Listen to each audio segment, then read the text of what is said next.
أعوذ بالله من الشيطان الرجيم. بسم الله الرحمن الرحيم.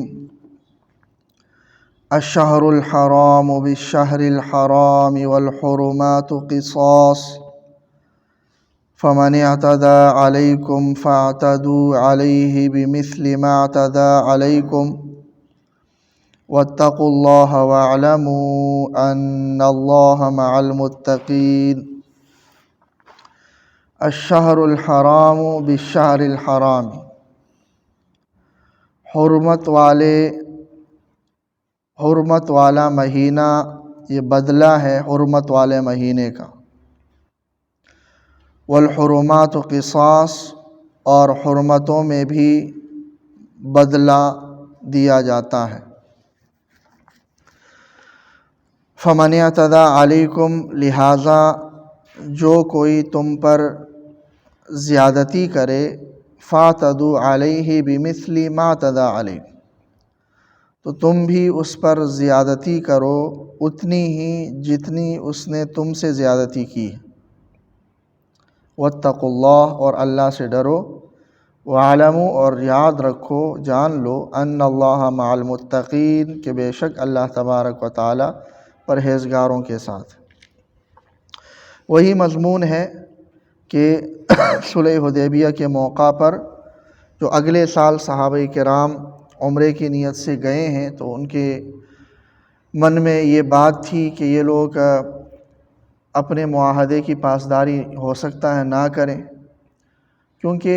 یہ بات اس لیے بھی آئی، جیسا کہ سورہ توبہ میں ایک آیت ہے، انما النسیء زیادۃ فی الکفر، کہ ان حضرات نے بھی 4 مہینوں کو محترم قرار تو دیا تھا، ذی قعدہ، ذی الحجہ اور محرم، ان کو حج، ان 3 مہینوں میں یہ حج کیا کرتے تھے، یعنی اسلام سے پہلے، اور رجب کا مہینہ چوتھا، یہ بھی حرمت کا تھا، اس میں یہ عمرہ کیا کرتے تھے۔ تو ان 4 مہینوں میں کوئی قتل و قتال نہیں ہوتا تھا، اور کوئی حملہ وغیرہ نہیں ہوتا تھا، ڈاکہ وغیرہ نہیں ہوتا تھا، لیکن انہوں نے یہ بھی کیا ہوا تھا کہ کسی حرمت والے مہینے میں ان کو ایسا موقع نظر آیا کہ اگر مد مقابل پر ہم حملہ کر دیں تو ہمارا فائدہ ہو سکتا ہے، اس طرح کا کوئی بھی موقع اور فائدہ انہیں نظر آیا تو انہوں نے حملہ کر دیا، اور پھر کہا کہ اس سال حرمت والا مہینہ، یہ ہم اس کو کینسل کر رہے ہیں حرمت سے اس سال کے لیے، اور اس کے بدلے میں فلاں مہینے کو ہم حرمت والا قرار دیتے۔ اس کو نسی کہتے تھے، کہ حرمت والے مہینے کی حرمت کو پامال کرتے تھے، لیکن وہ یہ سمجھتے تھے کہ چلو یہ تو پامال ہو گئی، لیکن اس کے بدلے ہم فلاں مہینے کو حرمت والا قرار دے دیتے ہیں اس سال۔ تو یہ نسی، تو یہ بات ان کے اندر عام تھی، وہ کفار کے اندر، تو صحابہ کے دل میں بھی یہ بات آئی کہ ہو سکتا ہے کہ وہ حرمت والے مہینے میں پھر معاہدے کی خلاف ورزی کر کے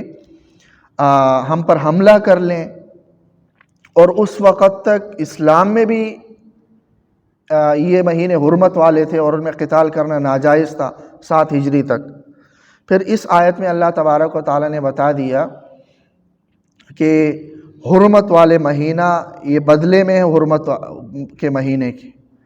یعنی والحرمات قصاص۔ اگر کوئی کافروں میں سے کوئی ان مہینوں کی حرمت کا پاس رکھتا ہے، لحاظ رکھتا ہے، اور ان کی پامالی نہیں کرتا تو تم بھی نہ کرو، لیکن اگر وہ پامالی کر کے تم پر حملہ کرتے ہیں تو یہ نہیں کہ تم آرام سے بیٹھ جاؤ اور خاموشی سے ان کے حملے کو سہ لو کہ یہ حرمت والا مہینہ ہے، ہم نے تو تلوار نہیں اٹھانا، نہیں۔ اگر وہ حرمت کا پاس نہیں رکھتے اور حملہ کرتے ہیں تو تم بھی ان پر حملہ کر سکتے ہو۔ اس معاملے میں حرمت والے مہینے کی حرمت کی خلاف ورزی کا گناہ انہیں ہوگا، کیونکہ انہوں نے پامال کر کے تم پر حملہ کیا اور تم نے تو دفاع کرنا تھا۔ تو اب یعنی مطلب یہ ہے کہ فمن اعتدى علیکم، تو جو تم پر ان حرمت والے مہینوں میں زیادتی کرے، یعنی تلوار اور ہتھیار اٹھا لے تم پر، فاعتدوا علیہ بمثل ما اعتدى علیہ، تو ان کے اس حملے کو روکنے اور ان کے دفاع کی حد تک تم بھی تلوار اٹھاؤ، اور واتقوا اللہ، اللہ سے ڈرو، یعنی حد سے تجاوز نہ کرو، ان کے حملے کو پسپا کرنے کے بعد مزید حملہ جاری نہ رکھو حرمت والے مہینے میں، اور یا یہ کہ حرمت والے مہینے میں خود سے آغاز نہ کرو حملے کا اور اس کی حرمت کی پامالی کا۔ تو اللہ سے ڈرو اس معاملے میں، اور وَاعْلَمُوا أَنَّ اللَّهَ مَعَ الْمُتَّقِينَ، اور جان لو کہ بے شک اللہ تبارک و تعالیٰ پرہیزگاروں کے ساتھ۔ تو بہرحال اب یہ حرمت والے جو 4 مہینے ہیں، اکثر علماء کے نزدیک ان کی حرمت اب ختم ہو چکی ہے، اور اگرچہ بعض کا یہ بھی کہنا ہے کہ اس میں پھر بھی نامناسب ہے حملے کا آغاز کرنا، لیکن یہ کہ کوئی حرام نہیں ہے، ان کی حرمت اب ختم ہو چکی ہے کہ اس میں اتنے تک تو حرمت ہے کہ یہ محترم مہینے ہیں، یہ محترم مہینے ہیں، اس میں یہ حج والے اشہر حج ہیں، حج کے مہینے ہیں اور محترم مہینے ہیں، لیکن یہ کہ اس میں قتال کی جو ممانعات تھی وہ ممانعات اب ختم ہے۔ اگرچہ پھر بھی اس میں آغاز اور ابتدا نہیں کرنا چاہیے حملے کا اور قتال کا، مناسب یہی ہے کہ نہ کیا جائے، لیکن اگر اس میں اقدام بھی کر لیا جائے تو کوئی حرج نہیں ہے، ان کی حرمت اب ختم ہے اور ان کی وہ والی حرمت باقی نہیں ہے۔ تو بہرحال الشہر الحرام بالشہر الحرام والحرمات قصاص فمن اعتدى عليكم فاعتدوا عليه بمثل ما اعتدى عليكم واتقوا الله واعلموا ان الله مع المتقين وانفقوا في سبيل الله، اور اللہ کے راستے میں خرچ کیا کرو، ولا تلقوا بأيديكم الى التهلكة، اور اپنے ہاتھوں سے اپنے آپ کو ہلاکت میں مت ڈالو، وَأَحْسِنُوا، اور اچھے طریقے سے عبادت کرو، نیکیاں کرو، ان اللہ یحب المحسنین، بے شک اللہ تبارک و تعالی اچھے طریقے سے نیکی کرنے والوں کو پسند کرتے ہیں۔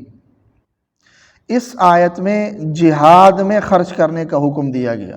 وَأَنفِقُوا فِي سَبِيلِ اللَّهِ، اللہ کے راستے میں خرچ کرو یعنی جہاد میں خرچ کر لو۔ اور ویسے آیت کے عموم کو دیکھا جائے تو ہر قسم کا خرچ جو اللہ کے راستے میں ہو، اللہ کے دین کے لیے ہو، چاہے جہاد میں ہو یا یہ کہ اللہ کے دین کی اس کے لیے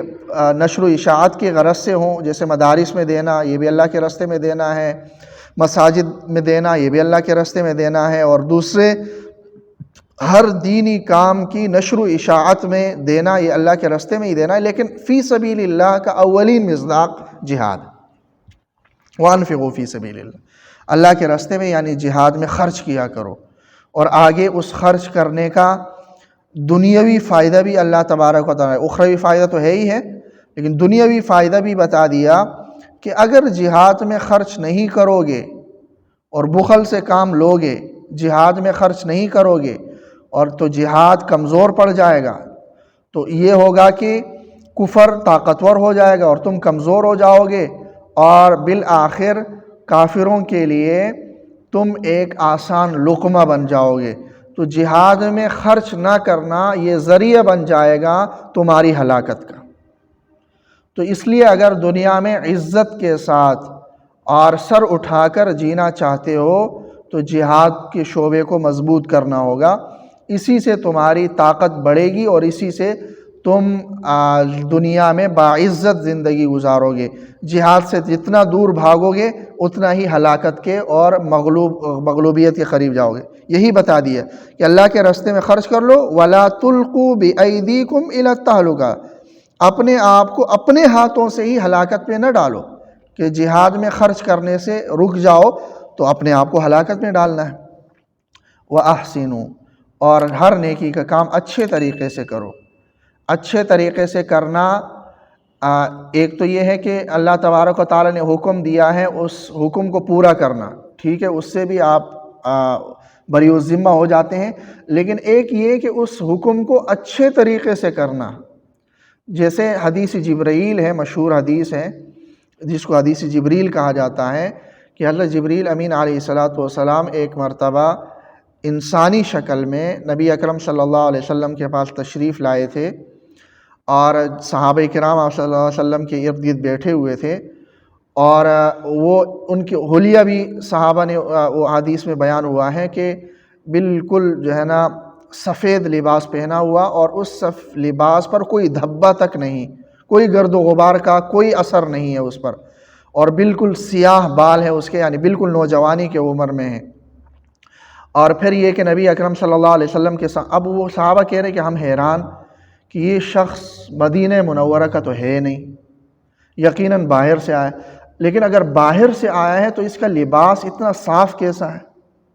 ظاہر ہے اس زمانے میں جو سفر گھوڑوں پہ اونٹوں پہ ہوتا تھا تو گرد و غبار لگنا اور سفر کے آثار، لا یرا علیہ اثر السفر، اس پر سفر کے آثار بھی نہیں ہے، ولا یعرفہ منا احد، ہم میں سے کوئی جانتا بھی نہیں ہے اسے۔ تو اس حیرت میں فاسند رکبتیہ الی رکبتیہ، وہ آپ صلی اللہ علیہ وسلم کے سامنے بالکل قریب آپ صلی اللہ علیہ وسلم کے گھٹنوں مبارک کے ساتھ اپنے گھٹنے ملا کر بیٹھ گئے، دو زانوں ہو کر بیٹھ گئے، اور آپ صلی اللہ علیہ وسلم سے مختلف سوالات کیے ہیں انہوں نے، اور ایک طویل حدیث ہے وہ۔ تو بہرحال اس میں سے ایک سوال انہوں نے یہ بھی کیا ہے کہ مل احسان، کہ احسان کیا ہے؟ آپ صلی اللہ علیہ وسلم نے جواب میں فرمایا کہ ان تعبد اللہ کأنک تراہ فإن لم تکن تراہ فإنہ یراک۔ احسان کا درجہ یہ ہے کہ بندہ اللہ کی عبادت کرے اور اس عبادت کے دوران اس کی حالت اور کیفیت یہ ہو گویا کہ وہ اللہ کو دیکھ رہا ہے، اور اگر یہ کیفیت نہیں ہے تو اتنی کیفیت ہو کہ عبادت کے دوران اس کی کیفیت یہ ہو، اس کی حالت یہ ہو کہ اللہ مجھے دیکھ رہا ہے۔ یہ احسان کا رتبہ ہے، اور یہ احسان کا رتبہ یکدم سے حاصل نہیں ہوتا، اس کے لیے مجاہدے کی ضرورت ہوتی ہے۔ انسان برائیوں سے اپنے آپ کو بچاتا ہے اور نیکیاں کرتا جاتا ہے، تو پھر یہ کہ آہستہ تو یہ احسان ہے۔ عبادت میں احسان یہ ہے کہ ان تعبد اللہ کأنک تراہ فإن لم تکن تراہ فإنہ یراک، اور معاشرت اور معاملات میں پھر احسان یہ ہے کہ انسان، جو نبی اکرم صلی اللہ علیہ وسلم نے بیان کیا کہ اپنے مومن بھائی کے لیے وہی پسند کرو جو اپنے لیے پسند کرتے ہو، اور اس کے لیے وہی ناپسند کرو جو اپنے لیے ناپسند کرتے ہو۔ تو یہ معاملات اور معاشرت میں اور اخلاق کے اندر احسان۔ تو وَأَحْسِنُوا، اور نیکی کا کام اچھے طریقے سے کرو، ان اللہ یحب المحسنین، اللہ کے محبوب لوگ ہوتے ہیں جو محسنین ہیں اور عبادت کو اچھے اور اعلیٰ طریقے سے کرنے والے ہوتے ہیں، وہ اللہ کے محبوب لوگ ہیں اور اللہ کے قریب ترین لوگ۔ اللہ تعالیٰ عمل کی توفیق سے